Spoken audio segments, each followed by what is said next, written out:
క్షణం సహనం కొండంత ప్రమాదాన్ని దూరం చేస్తే, ఒక్క క్షణం అసహనం మొత్తం జీవితాన్ని నాశనం చేస్తుంది. తనకు నచ్చితే మూర్ఖుడు సైతం ఘనకార్యం సాధించగలడు. కానీ వివేకి ప్రతి పనిని తనకు నచ్చే విధంగా మలుచుకుంటాడు. మానవ శరీరం అనే దేవాలయంలో దేవుడు ఉన్నాడని గ్రహించాను. అందుకే ప్రతి వ్యక్తి ముందు భక్తితో నిలబడతాను. వారిలో దేవుడిని చూస్తాను. ఆ క్షణంలో నేను బానిసత్వం నుంచి విముక్తి పొందుతాను. లక్ష్యం కోసం అలుపెరుగక శ్రమిస్తుంటే నేడు కాకపోయినా రేపైనా విజయం సాధ్యమవుతుంది. నాయకుడిగా ఉన్నప్పుడు సేవకుడిగా మారండి. అనంతమైన సహనాన్ని పెంపొందించుకోండి. విజయం మీదే. ఓర్పు అనేది ఎంత చేదుగా ఉంటుందో దానివల్ల లభించే ప్రతిఫలం అంత తీయగా ఉంటుంది. మిమ్మల్ని బలవంతులుగా చేసే ప్రతి ఆశయాన్ని స్వీకరించండి. బలహీనపరిచే ప్రతి ఆలోచనను తిరస్కరించండి.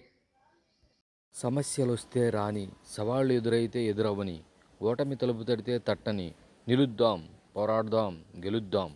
స్థిరమైన గమ్యం, ఖచ్చితమైన మార్గం, రాజీ లేని ప్రయత్నం ఈ 3 ఉంటే విజయం ఖచ్చితంగా నీదవుతుంది.